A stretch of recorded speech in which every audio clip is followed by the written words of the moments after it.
ความตลามันเจ้าเปลี่ยนเอ็นแหงลูกกระปัดมันเจ้าเป็นอันแลงเนื้อพัวเนื้อสากเขาตั้งเฮาไปอยู่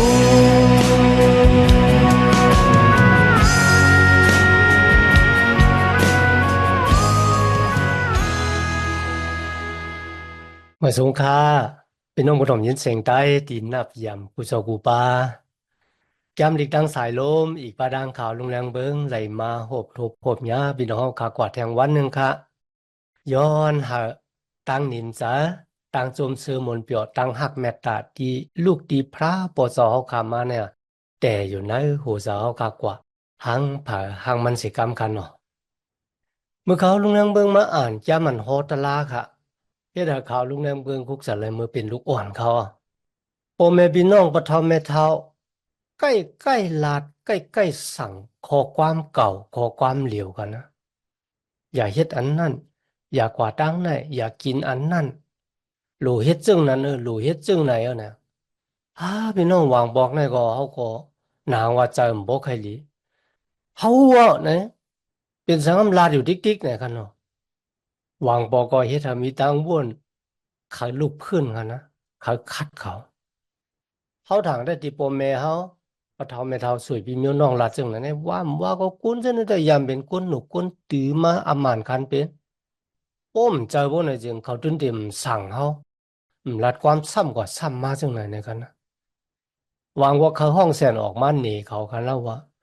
ข้าในยามใจก้นหนกก้นตือเหมือนสูเนี่ยข้างลัดจังไหนกันนะ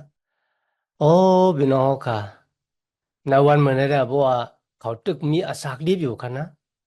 เขายกมือแล้วก็ต่างเกจูเขาว่าเกจูอย่านะที่ใกล้ๆสั่งใกล้ๆสอนเนี่ยกันนะก็เพราะว่าสภาวะภายเต็มที่อยู่ในตัวเขาคันเนี่ยวางบอกลาดกว่าเฮ็ดกว่าหูตูก็มีกันนะอ่าพี่น้องลองได้เพราะว่าเขาคำตูทบตาลก็เหลียวหางกุ้ยเนี่ยจางลาดหนีกันคันนะโกนเขาขาเนี่ยเขามีสภาวะภายเต็มจึงนั้นแต่ก็เพราะฉะนั้นเมื่อเขาขาเห็นจ้ามันโฮตลาเนี่ยย้อนหาพี่น้องค่ะมีใจอยากจะยาวถ่วมกว่าเห็นกว่าซ้อมกันมันได้เป็นลองความสั่งความสอนซ้ำๆกันนะโก้ยกะมันติเป็นอากิวโตเฮาขาดเต้ๆกันนะในวันเมื่อนี้เฮากะติสืบเห็นแกมันฮอตลาคาน30แต่จ้าที่คอ14ตัวบ่ถึงคาน31คอ23ครับฮอตลาคาน30แต่จ้าที่คอ14ตัวบ่ถึงคาน31ข้อที่1ถึง23เขาเพราะว่าพี่น้องก็มีข่าวยามอ่านไว้อ่อนต่างก็หลีกยากครับก็เพื่อว่าวางปอกขาวลุงแรงเปิงก็เลยอ่านกว่ากำคอกันเนาะกุ้ยกะเอาเป็นหูหูเสียเลยลาดกว่าว่าเออจ้ามันฮอดลาคันเนี่ยมันมีหูหูจึงหือมันลาดจึงหนังหือไหนข้าก็เลยลาดหูหูมันกว่าก็เพื่อซึ่งนั้นบอกว่าพี่น้องค่ะอ่านไว้อ่อนตั้งไหนตีให้เรามีตั้งป่องแจงแรงสายหลีเต้ๆเขาอ๋อ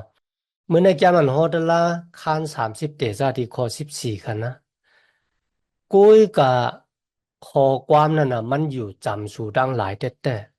มันอยู่ที่ศพของสูยก็อยู่ในใจของสูในกันนะ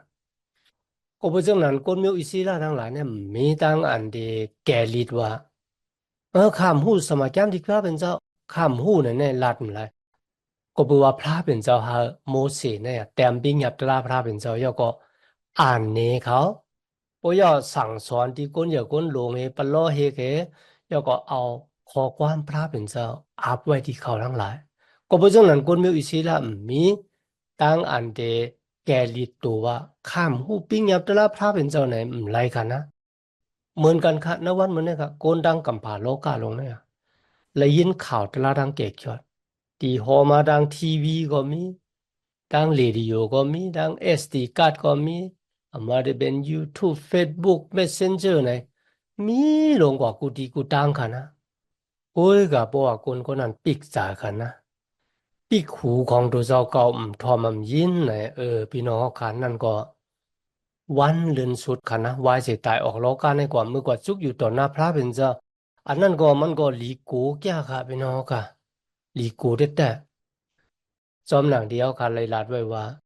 มีคนชื่อจัดเจ้าคือเหรอตีแต้มศึกปืนไว้อ่อนดังดีเขาเด็กเขาก็อยู่ในแหลนดินกติสจานั่นไหนเนาะอ่อนดังดีเดกว่าก่อตั้งพวกตั้งสึงจึงวันเมืองของดูเจ้าเก่าเนี่ยมีชื่อจัดเจ้าคือในเจ้าคือเหลียวพระเป็นเจ้าหู้ก็บ่จังไหนพระเป็นเจ้าลาดเนยเยเรมีคันเศร้าสี่ก็เจ็ดกันนะ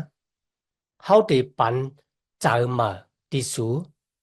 เจอมาที่ได้模糊จักพระเป็นเจ้าว่านั่นอ่ะพระเป็นเจ้าเขาเนี่ยเป็นพระเป็นเจ้าสู่เดียวพระที่อย่างแม่เลยสูงสุดเต็มเลยตั้งหักเลยพุงดันโคที่มีต่อกวนโลกาพระเป็นเจ้าลัดไว้ในแก้มเยเลมีคันเศร้าสี่ข้อเจ็ดเนี่ยพระเป็นเจ้าลัดว่าตีหาเจอเขาเนี่ยหู้จักพระเป็นเจ้า ให้โกนมิวอิสลาทั้งหลายหูว่าเขาเป็นโกนที่พระเป็นเจ้าเลือกเก็บมาค่ะนะและพระเป็นเจ้าเป็นเจ้าของอาชาของเขาเขาโลกคุกจะไล่ไม่จากวัวตะแปดเมื่อเขาเฮ็ดผิดกว่ากันนะหวายน้ำมาหาพระเป็นเจ้าลุยตั้งนั้นเต็มใจครับจะเลยคำตั้งนั้นอาถรรพ์ไม่ฮะหวายมาหาพระเป็นเจ้ามันจะกุ้ยกาให้หนองตาตั้งพี่เดียวก็คุกจะไล่ไม่จากวัวตะแปดแล้วก็ยุ่มยำตั้มใจน้ำมันเจ้ารวยตั้งอันเต็มใจค่ะนะ ในเยเรมียคัน31ข้อ31ถึง33ครับเขาติดใส่ตลาเขาไว้ในเขาทั้งหลายเขาเดเตรียมตลาเขาเนี่ยไว้ที่หัวใจของเขาเขาได้เป็นพระเป็นเจ้าของเขาเลยเขาได้เป็นโกนของเขาอาโลพี่น้องเขาค่ะ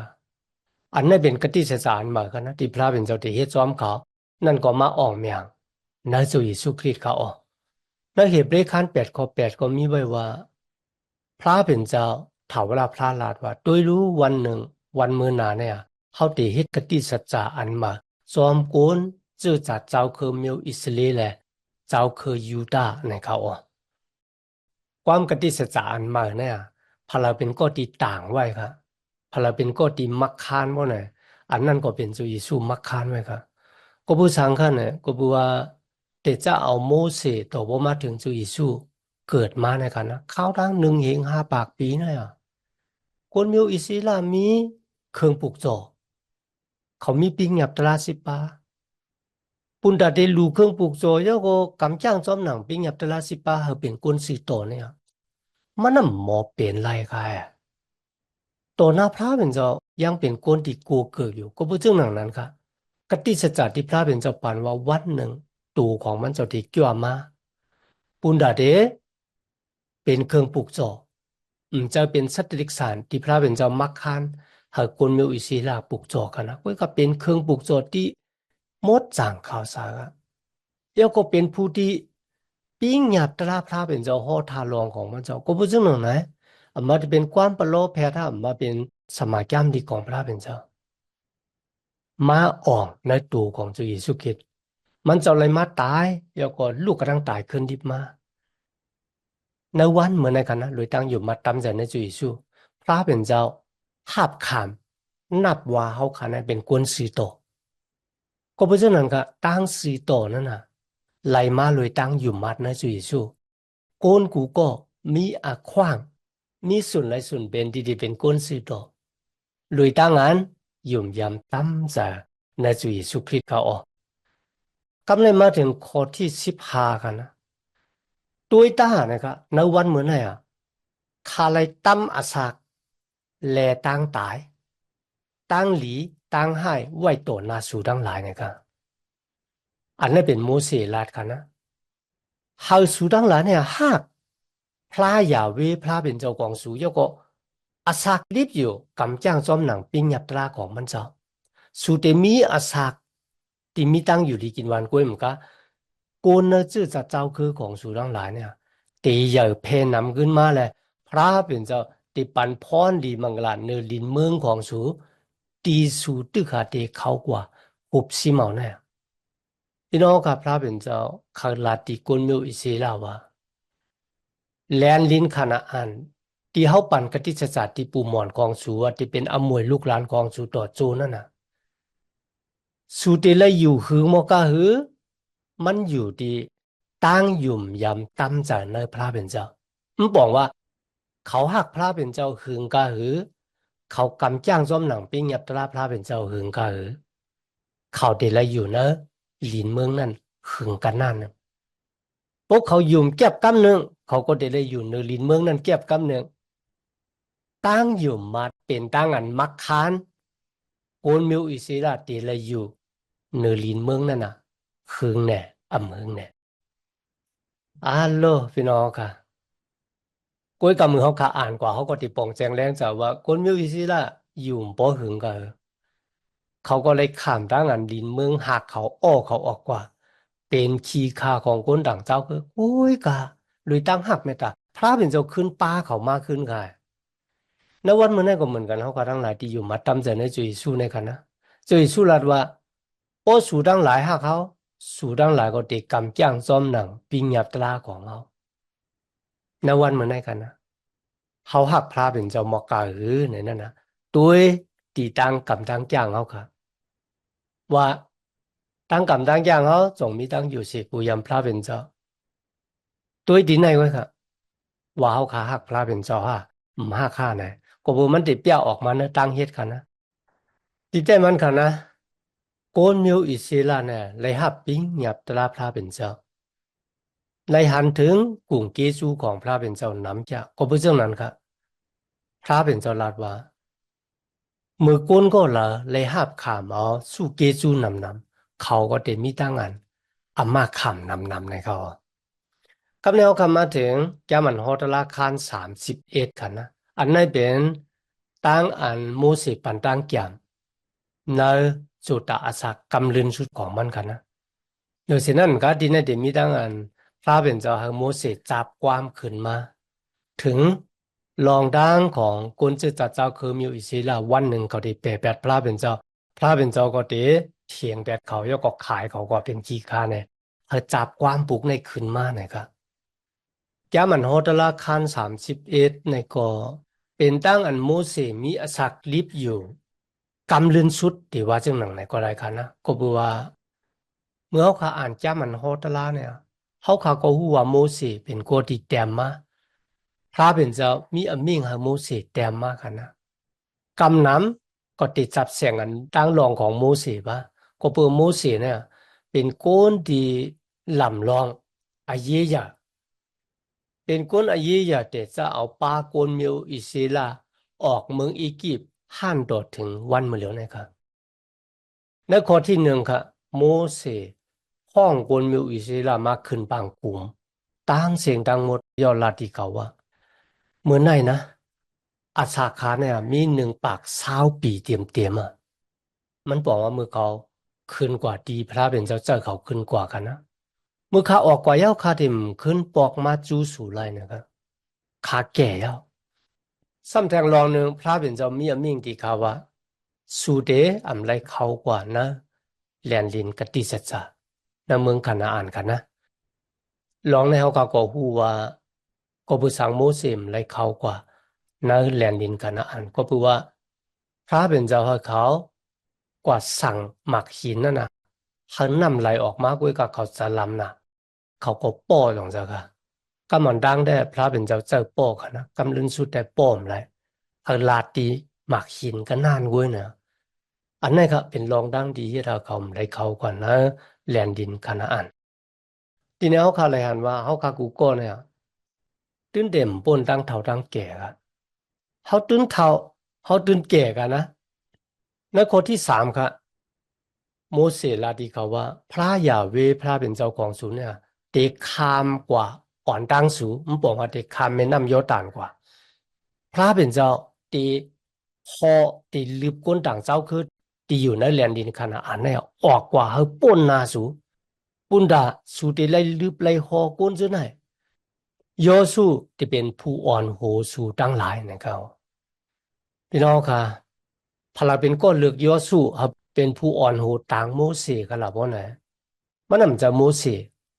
กุยกะเป็นพระเป็นเจ้า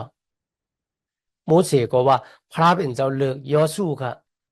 ก็พูดสั่งครับก็พูดว่าโมเสเนี่ยเขา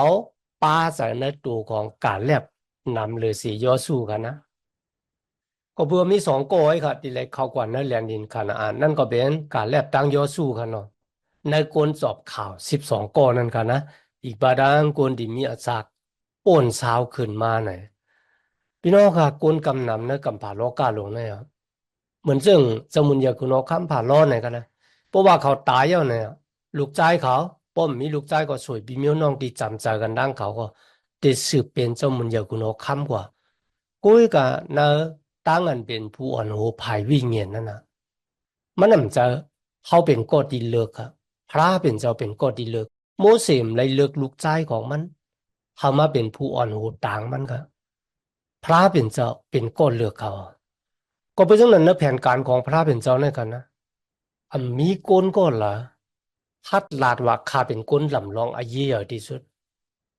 ข้าเป็นผู้กัดแขนที่สุดป้อมมีข้าการงานในตื้นเป็นอะไรนั่นนะอันมีโกนก็ละลาดจังไหนเลย ในแผนการของพระเป็นเจ้ามีคนก็ละอายีอย่าลือสิกันพระเป็นเจ้าเจ้าโกนก็ละก็นั้นในอักขิงข้าวยามที่เขาตึกมีสักลิบอยู่กันนานกว่าเมื่ออักขิงข้าวยามของเขาเสียงสุดกว่าค่ะการงานของพระเป็นเจ้าอำกึดค่ะนะพระเป็นเจ้าเดเมแฮนโกนปุนดาเดสืบหักทามนาการนั่นกว่าแล้ว มีตั้งอันต่างกิจุพลาเป็นเจ้าอันนี้ก็จอยเขาค่ะปุ่นดาเดอ่ะมีจากมาหน้าเป็นสูงว่าดูเจ้าเก่าแก่น่ะแข็งน่ะกุ้ยกะแค่จะเต็มลงว่าเลยตั้งจอยแถมตีลูกตีพลาเป็นเจ้ามาเหมือนจึงโมเสกันนะข้าจึงหมอปากลมิวอิสิละออกเมืองอียิปต์มาลุยอาณาตันโคลุยตั้งหักลุยตั้งเหยี่ยวเมียดของพระเป็นเจ้าใจตูค่ะเหมือนจึงตีโมเสหูดูเจ้าเก่าว่า มันนำจากค่ะที่ป้าโกนมิวอิสลาออกมาโกนมิวอิสลามจากโกนของค่ะพระเป็นเจ้าเป็นผู้ป้าเขาออกมาโกนมิวอิสลาเป็นโกนของพระเป็นเจ้านวันมันได้ก็เหมือนกันครับชื่อเจ้าของพระเป็นเจ้ามันจะชื่อเจ้าของค่ะ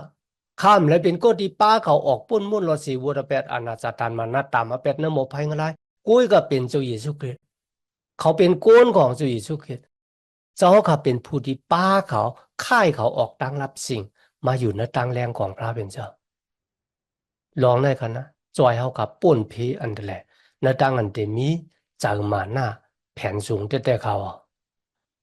ทีนี้ครับโมเสสเลยปั่นแห้งกุนมิวอิสิลาค่ะนะเขาฮัดหันเขาแข็งแห้งอย่าไปกูอย่าไปตกจ้ะก็แปลว่าพระเป็นเจ้ากว่าจอมสูอาโลพี่น้องค่ะพระเป็นเจ้าของสูเนี่ยกว่าจอมสูมันจะเต็มปล่อยให้สูล่มลงมันจะเต็มปล่อยให้สูตกสูงมันจะเต็มแปะแปดสูอาล่าเป็นความที่ปั่นแห้งเฮ็ดให้คนมีอิสลามมีเอ็นแห้งแต่ๆกันนะ โอ้ยาพระเป็นเจ้าลัทธิโมเสสว่าห้องโยซูเนี่ยมาจุกอยู่ตัวนาคนทั้งหลายเมื่อโยซูมาจุกอยู่ตัวนาคนทั้งหลายเอาค่ะนะโมเสสก็ลัทธิโยซูว่าพระเป็นเจ้าเนี่ยติดเจ้าสูเขาสูป้าคนมิวอิสลาเข้ากว่าหุบซิมแลนดินคานาอันแลนดินกติสจักรที่ปันว่าที่ปุ่มอนของสูอับราฮัมอิสากยากุบผู้ที่กว่าตั้งนาสูนั่นน่ะเป็นพระเป็นเจ้ามันจะมีอยู่เลยจอนสูมันจะเต็มปล่อยให้สูตกซุม มันจะเต็มเปรแบบสูอย่าไปโกอย่าไปขี้ยานเลยเขาคุกจะไรอิสยาค่ะมีจามุนอยากคุณออกคำป้าหนึ่งค่ะอุสยาเนี่ยค่ะอุสยานะโอ้เป็นคุณออกคำที่ดีค่ะอิสยาว่าเพราะว่าคุณออกคำยุดาป้าในตายกว่าในแต่อาโลพระเป็นเจ้าสิ่งมันเมืองยุดามันจะอยู่ไรจังหนังคุณออกคำป้ามาที่เด็กขึ้นมาเนี่ยจะเป็นคนดีคนให้หมูเนี่ยโอ้ยกะตีนายกันนะ พระเป็นเจ้าลัทธิอิสยาว่าคุณโอคัมอุสยาตายกว่าเย้ากุยกะเขาไม่ตายก็ที่จอยคุณโอคัมอุสยาเนี่ยมันเป็นพระเป็นเจ้าก็เพราะฉะนั้นพระเป็นเจ้าที่เขาขยุ่มยำตั้มจ่าเนี่ยมันจะมีอาศักลิบอยู่ทีนั้นก็พระเป็นเจ้าเขาโมเสสปั่นแห้งที่คนมีอิสลาตังยอสู้กันนะว่าเขาตายกุยกับพระเป็นเจ้าไม่ตายพระเป็นเจ้าที่จอยสูนั่นน่ะยังตึกมีอยู่เลยจอมสู อ่าต่างกีสู่พระเป็นเจ้าได้แต่ค่ะนะพี่น้องค่ะก้นดีเขา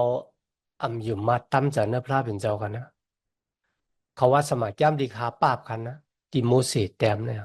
เขาว่าอันนั้นมันเป็นศึกปืนเขาอะนะเขาว่ามันจะความประโลภแพทย์ว่ะอุ้ยกับมันเป็นความประโลภแพทย์เขาก็บัวอะไรฮ้อ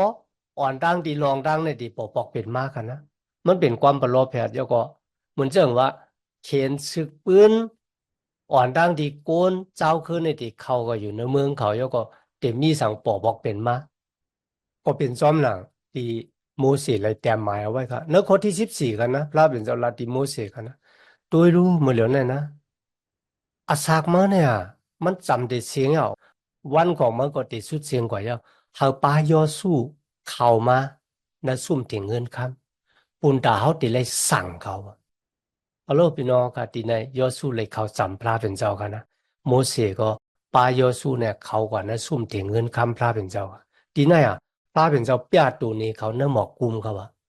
หมอกกุมนั่นก็อยู่ที่หิมพักตูซุ่มถึงเงินคำของพระเป็นเจ้า แล้วข้อที่16ครับพระเป็นเจ้าลาติโมเสกันนะว่าตัวเนี้ว่ะตัวของมาตีไรกว่าอยู่จอมปู่หมอนของมากูยกะกุนจื้อจัดเจ้าคือมิวอิซีราเนี่ยเขาเตะ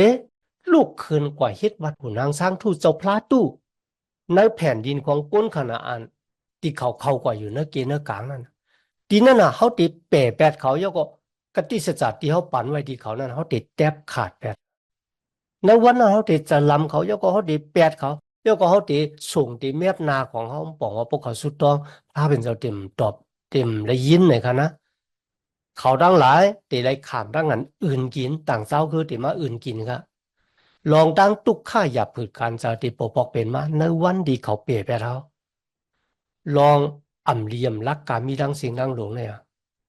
ติดตัวขอดแผวถึงในจุดด่าสักของเขาก็เปือว่าเขาเด่มอยู่ซ้อมเขา อาโลพี่น้องพระเป็นเจ้าหู้อนาคตของกวนเมียวอิซีลาวะเขาเดแปะแปะตั้งอยู่มัดฮะตั้งอยู่มัดเนอะพระเป็นเจ้าลุยตั้งที่มีปิ้งหยับตราสิปาติแปกเปิงกันดังความสั่งสอนของกุนโลกาลุยตั้งเขามีพระเป็นเจ้าอยู่ลุยจอมเขาเข้าตั้ง40 ปีเลยหันตั้งหักที่มันจะเลี้ยงเขามุนหมาหน้าค่ะนะเอามาที่เป็นนำออกที่มากินเลยหันพุ่งดันโคพระเป็นเจ้า กุ้ยกะเขาย่างเถียงไปตั้งอยู่มัดเนอะพระเป็นเจ้าอะก็เพราะซึ่งหนังนั้นนะวันนู้นนะกันนะตัวเยซูเลยปันกติสจาไว้เหมือนกันในลูกาคาน18 ข้อ 8กันนะเมื่อลูกโกนขึ้นไหวปอกมาขึ้นจ่องเตะทบหญ้าโกนดีมีตั้งอยู่ในหลินเมืองเนี่ยฮะมันบอกมาครับมันบอกว่าจื้อเจ้าของมันเจ้าเนี่ยเตะเถียงไปตั้งอยู่มัดเนอะมันเจ้า จื้อเจ้านั่นก็เป็นตัวเขาค่ะเนี่ยครับโกนก็ละโกนนั่นก็เป็นจื้อเจ้าของเจ้าเยซูก็บ่สังค่ะก็บ่เอามือก็อยู่ในตรงวงเกกลางก้นนั่งหลายพี่น้องค่ะหวังก็ลีอายตั้งอันเป็นคริยานหวังก็ลีอายด้านเฮ็ดวัดกูก่อยพระเป็นเจ้าติตาด้วยหมันเขาก็เถียงแบบบ่ยอก็ก่อยเฮ็ดวัดกูก่อยหูนางสร้างตูพระเป็นเจ้าฮู้ว่าจื้อเจ้าของพระเป็นเจ้าก็กับปานเรื่องสุดอาจติดเถียงแบบมันเจ้า ก็เพราะฉะนั้นในเป็นตั้งกันฟังสติปันสติว่าเฮาคาลูกเข้ามาอยู่จำพระเป็นเจ้าอย่าไปอยู่ไกลกันตั้งพระเป็นเจ้าครับนะในวันเหมือนในพี่น้องครับที่ขาไปนะเส้นตั้งพระเป็นเจ้าอยู่ครับนั่นก็กว้างเส้นตั้งกว่าโอ้ยเอาพระเป็นเจ้าลาติโมเสสนะข้อที่19ครับนะก็เพราะเรื่องนั้นนะครับเฮาสู่ตั้งสองก้อนเนี่ยจับความขึ้นมาแต้มลงกว่าพระยอก็สอนให้คนอิสราเอลห้องจับศพห้องอลอดมันไหลนะ ก็ผู้สังวนเนี่ยจึงปุนตากความปลูกเนี่ยติเป็นศักดิ์สิทธิ์ปุนตากคนมิวอิศิลาทั้งหลายนั่นน่ะพระเป็นเจ้าเฮาโมเสสจับความรองของเขาว่าเขาติเปรตแปดเถียงแปดมันเจ้ารู้เนี่ยกันนะเมื่อเขาเถียงแปดตั้งอยู่มันนะพระเป็นเจ้าเลยขามก้นดังเสาคือมาขี่ในเด็กเต็งตีเขากว่าเป็นชีคะในวันนั้นน่ะความปลูกเนี่ยติเป็นศักดิ์สิทธิ์ตีให้ถ้าเขาหมอคุกจะไรไม่จะวัวแปดผู้ว่าพระเป็นเจ้าที่เขาเฮ็ดวัดโกกว่าเนี่ยเป็นพระเป็นเจ้าสเปนยูได้งาน มันจะหู้อติกปิจุปันอนาคตของคนก็แล้วก็นั้นตั้งเสียงตั้งหมดรีเซ็ตคอมพิวเตอร์กันนะมันก็เป็นเรื่องนั้นแต่กันนะเมื่อเขาก็อยู่ในแลนดินกติสัจจะของพระเป็นเจ้าแลนดินที่มีน้ำผึ้งน้ำนมกันนะเลยกินข้าวอิ่มแล้วก็ตูเจ้าเก่าก็มักมีหลีเป็นปีมานะครับตีไหนกันนะเขาก็เถียงแบบพระเป็นเจ้าที่เขาเป็นคนมักมี ที่เฮาเลยอยู่ดีกินหวานกระดินจ้ำสาที่เฮาเลยเป็นก็ดีโอบทบตั้งออมอย่างเนี่ยมันเป็นก็เปิดสติปัญญาของเฮาเอ็นแห้งของเฮานำกัดทั้งแขนของเฮามันนำจับเสียงกันนำพระเป็นเจ้าเขาได้เถียงแบบพระเป็นเจ้าครับพี่น้องค่ะในวันเหมือนได้กันนะประวัติชื่อเจ้าของพระเป็นเจ้าจับความไว้เหตุปลูกหนึ่งหลีกากันนะครับวันนะก็ผู้สังฆก็บอกว่ามิวสิกนั่นก็เครื่องดุริยางค์ในกันนะมันเป็นภาษาความลัดที่ก้นกูเจ้าคือหมอป่องแจงแรงสาก็เพราะฉะนั้นในวันเหมือนในประวัติชื่อเจ้าของพระเป็นเจ้าจับความขึ้นมาแล้วก็เฮ็ดความหยองยอพระเป็นเจ้ากันนะมันมีอานาต่อผู้ใจของเขาตั้งวนของเขาเรียกว่าสุตตะสักตานของเขาค่ะกันนะเขาขาดหลุดจากมันกันเนาะมีดังนั้นต่างเกจูพระเป็นเจ้ายันนะในวันเหมือนในเดียวค่ะมาเห็นกว่าซ้อมกันวันหนาวค่ะที่สืบเพ้นความที่โมเสสตั้งโยสู้จับขึ้นมานั่นนะมันเป็นรองตั้งสังในกันเนาะย้อนหักตั้งหักเมตตาตั้งนินจาตั้งจมซื้อหมนเปียวตีลูกตีเทวราพระเป็นเจ้าค่ะมาแต่อยู่ในหูเจ้าค่ะกว่าหังเผอหังมันเสกรรมค่ะมาสุงค่าความตลามันเจ้าเป็นเอ็นแห้งลูกกระปัดมันเจ้าเป็นอันแรงเนื้อพัวเนื้อสากขาวตั้งเฮาไปอยู่